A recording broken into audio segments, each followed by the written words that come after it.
Doctor Gauri Garje यांच्या मृत्यू प्रकरणात आता एक धक्कादायक माहिती समोर आली. अगोदर माध्यमांमध्ये आलं होतं, डॉक्टर गौरी गर्जे यांनी आपलं जीवन संपवलं. पण आता याच्यामध्ये काही खळबळजनक आणि धक्कादायक घटना उघड झाल्यात. राज्याच्या मंत्री आणि भाजपच्या नेते असणाऱ्या पंकजा मुंडे यांचा पीए असणारा अनंत गर्जे याने माध्यमांना माहिती दिली होती. मुंबईच्या वरळी या ठिकाणी राहत्या घरामध्ये त्यांची पत्नी डॉक्टर गौरी गर्जे यांनी आपलं जीवन संपवलं. पण गौरी पालवे यांच्या आईवडिलांनी वेगळेच दावे केलेत. ज्या दिवशी हे प्रकरण घडलं म्हणजे शनिवारी सायंकाळच्या दरम्यान अनंत गर्जे यांनी गौरीच्या वडिलांना फोन केला होता. अनंत गर्जे फोनवरती गौरीच्या वडिलांना म्हणाले, तुमची मुलगी जीवन संपवायला निघाली आहे, तिला समजून सांगा. एवढे दोन शब्द बोलून अनंत गर्जेने फोन लगेच कट केला होता. त्यामुळे घाबरलेल्या गौरीच्या वडिलांनी पुन्हा एकदा अनंत गर्जे यांच्या मोबाईलवरती फोन केला. त्यावेळेस मात्र अनंत गर्जेने भलतंच सांगितलं. त्याने फोनवरती सांगितलं, तुमच्या मुलीचा मृतदेह माझ्यासमोर पडलाय आणि मी तिला हॉस्पिटलमध्ये घेऊन चाललोय. आता याच प्रकरणामध्ये सामाजिक कार्यकर्ता अंजली दमानिया यांनी गंभीर आरोप केले आहेत. नेमकं डॉक्टर असलेल्या गौरी गर्जे यांच्याबरोबर काय घडलंय, अंजली दमानिया यांनी सर्व सविस्तर सांगितलंय. चला पाहूया नेमकं त्यांच्याबरोबर घडलं काय होतं. खरंच डॉक्टर गौरी गर्जेने आपलं जीवन संपवलंय की त्यांच्याबरोबर घातपात झालाय? ऐका नेमकं अंजली दमानिया काय म्हणाल्या. आज महत्त्वाच्या अशा 2 गोष्टी घडल्या. एक म्हणजे आनंद गर्जेंना काल रात्री आता ती अटक होती का त्यांनी सरेंडर केलं याची क्लॅरिटी आता माझ्याकडे नाहीये. पण मला असं सांगण्यात आलं होतं, की त्यांनी येऊन सरेंडर केलंय आणि त्यानंतर काही स्टेटमेंटही त्यांनी पोलिसांना दिलंय. तर आत्ताच्या घटकेला हे झालं ठीक आहे, पण आरोपी 3 होते. तर अजय आणि शीतल यांचं काय झालं ते अजूनपर्यंत काही कळलेलं नाहीये. पण आता प्रमुख आरोपी आपण जो म्हणतोय तो आनंद गर्जे पोलिसांकडे आहे असं कळलंय. या व्यतिरिक्त तेवढं होतंय की नाही तेवढ्यात मला त्यांच्या गावाकडून म्हणजे पाथर्डी तालुक्यातनं त्या अंत्यविधीचे सगळे फोन यायला लागले. तिथे प्रचंड तमाशे केले गेले. कारण आत्ताच्या घटनेला मला जी माहिती तिच्या मामांकडनं मिळाली, की त्या पूर्ण नातेवाईकांनी ठरवलं, की आनंद गर्जेच्या घराच्या बाहेरच अ, असा हा अंत्यविधी करायचा. खरं तर मला हे बिलकुल पटण्यासारखं नव्हतं. म्हणून मी त्यांना म्हटलं, "तुम्ही मला आधी विचारलं असतं, तर मी असं करू नका." असंच तुम्हाला सांगितलं असतं. पण अंत्यविधी तिथे करायचं ठरवलं. मग त्याच्यात बाचाबाची झाली. काही माध्यमं तिथे पोहोचल्यानंतर तुमचे कॅमेरा फोडून टाकू इथपर्यंत त्यांची मजल गेली. मग त्यानंतर ते त्यांनी पूर्ण उचलून लाकडं-बिकडं जी होती, ती थोडी डिस्टन्सवर नेली.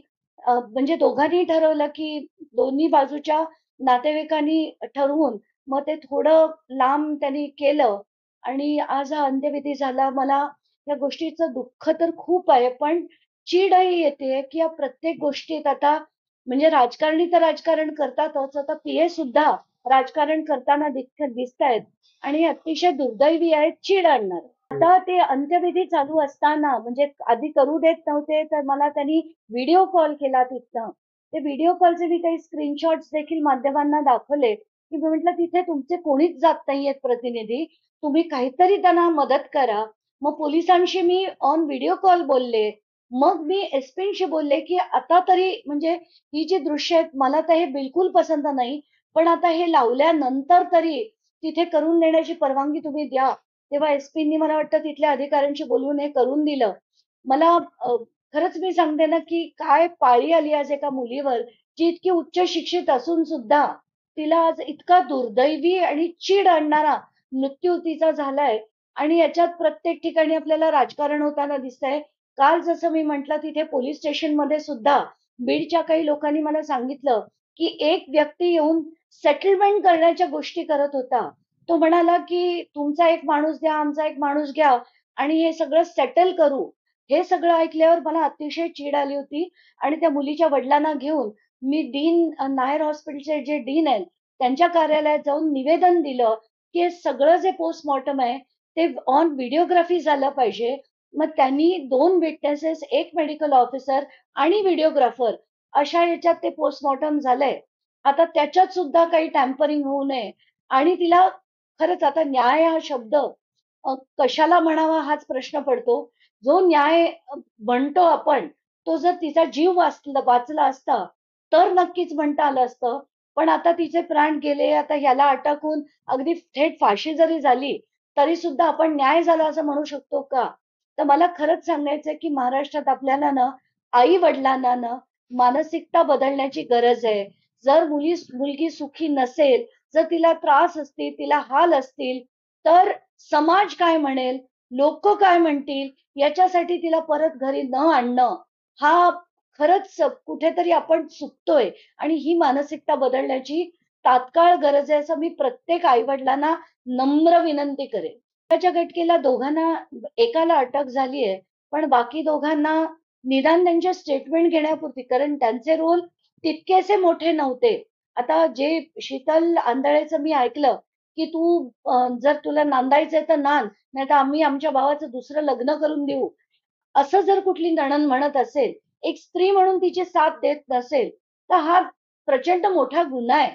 पण आता या सगळ्यांना त्यांचे स्टेटमेंट्स घेऊन, याच्यातल्या योग्य त्या चौकशी करून, म्हणजे तो पंकजा मुंडेचा पीए आहे, म्हणून जर हे दाबलं गेलं, तर तसं होऊ देणार नाही. मला तर पंकजा मुंडेंकडनं ही अपेक्षा होती, की त्यांचं कालचं जे स्टेटमेंट होतं ते मी ऐकलं. त्याच्यात सरळ लिहिलंय, की 6:30 ते 6:45 मध्ये मला ही माहिती मिळाली. मग पंकजाताई, तुम्ही त्या कुटुंबाला, जे पालवे कुटुंब होतं, तुमच्याच आडनावाचं कुटुंब होतं, त्या आडनावाच्या कुटुंबाला तुम्ही का मदत केली नाही? का तात्काळ पोलिस स्टेशनमध्ये गेला नाहीत? ती जी सासरची माणसं होती, ती देखील पोलिस स्टेशनमध्येही नव्हती, हॉस्पिटलमध्येही नव्हती. ते सगळं का झालं? ती केवळ आत्महत्या असती, ते सगळं झालं नसतं. तुम्ही त्यांना मदत करणं गरजेचं होतं. पोलिसांशी बोलणं गरजेचं होतं. अंत्यविधीला उपस्थित राहणं गरजेचं होतं. जर तुम्ही लग्नात होतात, पुत्रसमान मुलगा होता, जर तो तुमचा पीए होता, तर मग त्याची बायको जेव्हा गेली, तुम्ही तिथे का गेला नाहीत? असंख्य प्रश्न आहेत.